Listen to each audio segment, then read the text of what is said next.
Tired of tacky plastic and RGB everything? Time for the antidote. It's the Tesseract leverless controller. Now, I've been testing out this controller for a little while, but it makes some interesting decisions, so is it the controller for you? We're gonna find out today. This controller was sent to me for the purposes of making this video, but I wasn't required to say anything specific about it, and all opinions are my own. As you can see, this is a leverless controller, so there's no arcade stick here on the left. You have your regular buttons on the right, but instead you have your buttons separated into left, down, right, and up. And this is a very popular way of playing fighting games these days because you can press multiple buttons at the same time to do all sorts of shortcuts, but also just as a beginner, you don't have to worry about am I tilting a little bit too far to the left, or am I somewhere between diagonal and right? You're either pressing down or you're not. And on top of being a leverless controller, just look at this thing. It's absolutely gorgeous. It's got this white exterior with a proper metal aluminum enclosure, but the buttons are also custom made as well. So if I'm not mistaken, these are custom button caps for the Tesseract, and as you can see, they've got a beautiful, shiny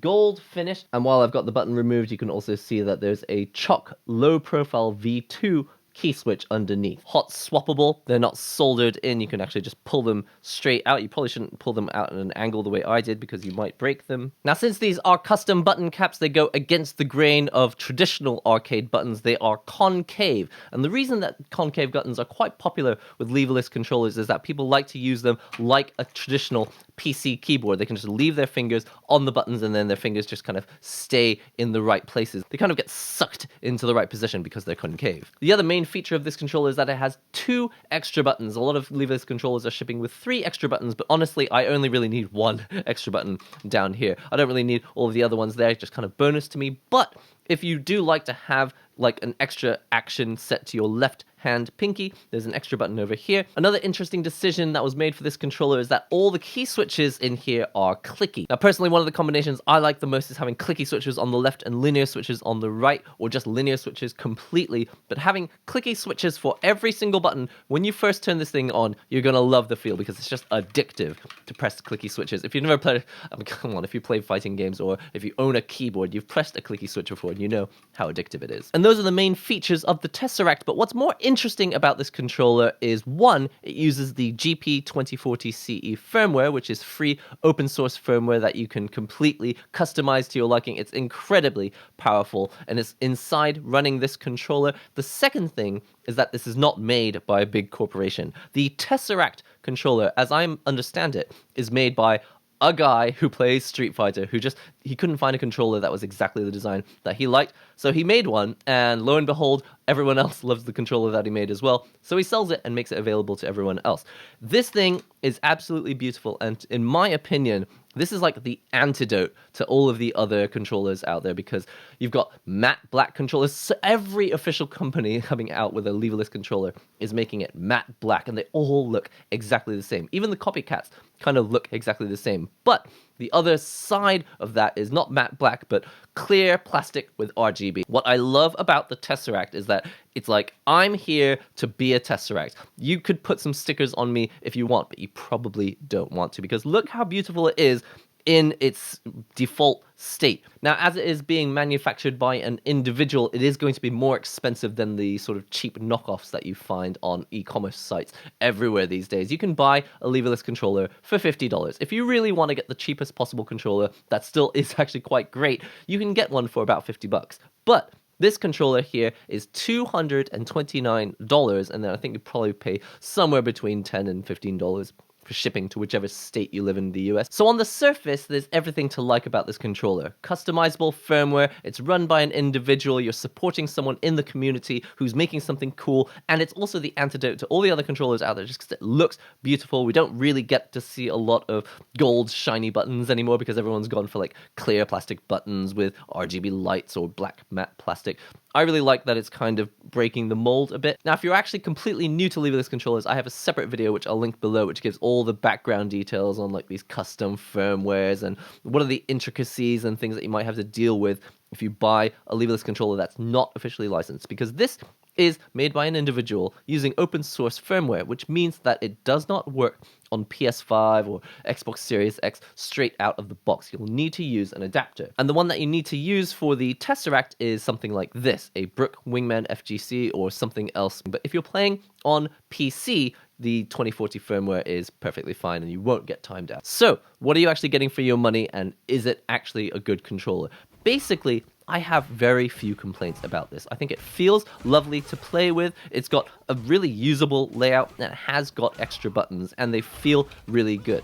But I do have a few concerns about it. Something I mentioned on the DO/IO controllers that I reviewed lately, they've kind of got low profile key switches, but there's this ridge in the middle, and usually regular arcade buttons have like a rim around them so that you can still press both of the buttons at the same time and it works. And honestly, it works just fine here, but you do feel that your finger bumps up against the ridge in the middle. So when you're like using one finger to press both buttons at the same time, you kind of stop dead when you hit this white bit in the middle. Now maybe you don't use a single finger to activate multiple buttons at the same time. You always use two fingers, and in that case you're gonna have absolutely no issues with this. But the next thing we should talk about is the extra buttons. So there's an extra button here for your pinky on the left and an extra button down here on the right. Now this button here for the thumb, I think is perfect. It does everything it needs to do, and even though it's the same size as the jump button, you're not going to accidentally press it because look, it's in a completely different position. Not completely, but it's to the side enough of the jump button that you would know that you're pressing this button and not this button. What I'm not as keen on is the left pinky button. Now personally,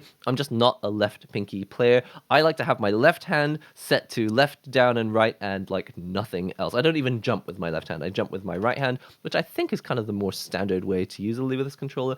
But adding anything else to my left hand mental stack, I guess you could call it, I can't handle it. And I've tried setting like drive, impact, or parry to this left pinky button over here, and I just can't get used to it. But if you do like to use your left hand pinky for extra commands over here, then you're in luck because you do have this button. But the next thing is that I'm not sure I like the angle on here. So what's interesting about this layout is that if you don't look at the pinky button over here and you don't look at these two buttons on the extra side here, you can see that it just fits perfectly. Like my fingers rest on the buttons just right. But look at this. When I put my pinky on here, it doesn't quite make it. So in order to get my pinky onto the buttons in a nice ergonomic fashion, I need to have my hands come in at more of an angle like this. And I'm not sure if you can see it, but the angles are like ever so slightly different for my pinkies as they are for my other fingers. If you have all your fingers at exactly the same angle, the pinky is actually like way down here. But if you want your pinky to be over here, can you see it's at more of like a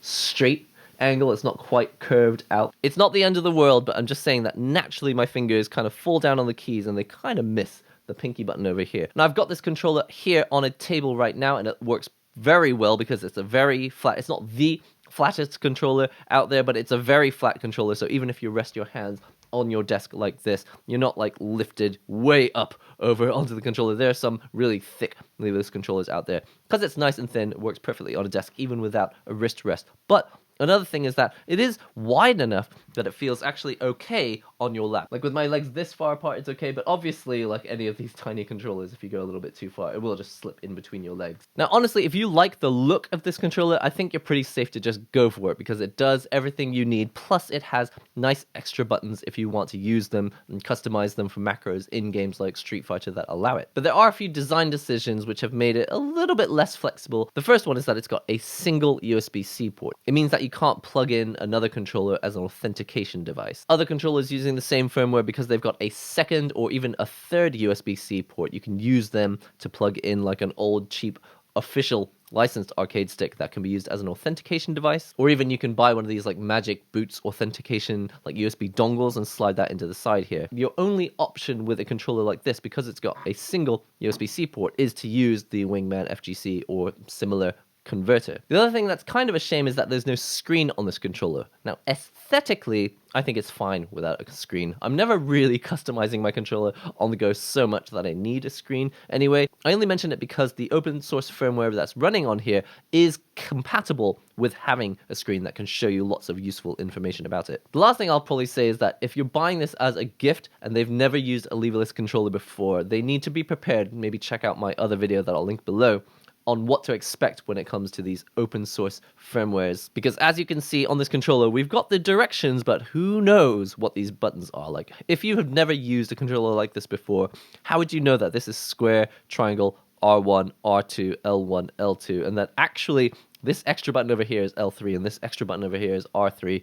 I think I hope. And then on top of that, you have no idea what these options buttons do over here. Like which one is options, which one is share, which one is touchpad. You just have no idea unless you go on the issue website, which is a link from the original website. And even so, it's not very explanatory. It doesn't really tell you a lot else about what the controller can do. And all of that customization, it's incredibly powerful. What you can customize on the controller, that's all done with the GP 2040 CE firmware. It's just assumed that you know that, and that you'll go to the actual official website site for the firmware and just figure it out yourself. So once again, GP 2040 doing a lot of heavy lifting. So what is my final verdict on the controller? Well, if you want a controller that actually looks like something and people will know that you are using a tesseract, not just look at a controller like, oh, are you using the thing that kind of looks like a Kitsune but isn't actually official? Are you using that cheap plastic controller that looks a bit like a Hope 42 but kind of isn't? If you want a controller that just makes a statement in its default state and you're not going to add like cheap tacky stickers to it or anything, actually you could add stickers to this but don't, then I think there's everything to like about this controller. And if you can accept the issues that I've talked about, things like the fact that, you know, the button placement is a little bit high, or there's no screen on it, or the white part in between the buttons will bump up against your finger if you use a single finger to press multiple buttons at the same time, then I think you're going to be perfectly happy, because in gameplay there's really not a lot to complain about. But before we go, the most important thing about any controller is to check out the bottom, because it does have non-slip padding all over the bottom. Like, it's such an easy thing to implement and a lot of companies just don't bother.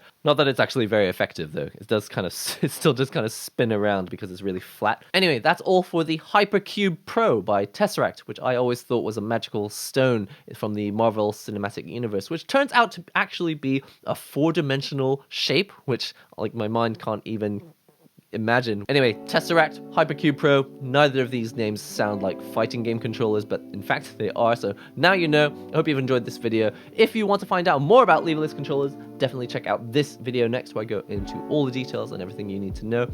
Anyway, I've been NihongoGamer. I'll see you real soon.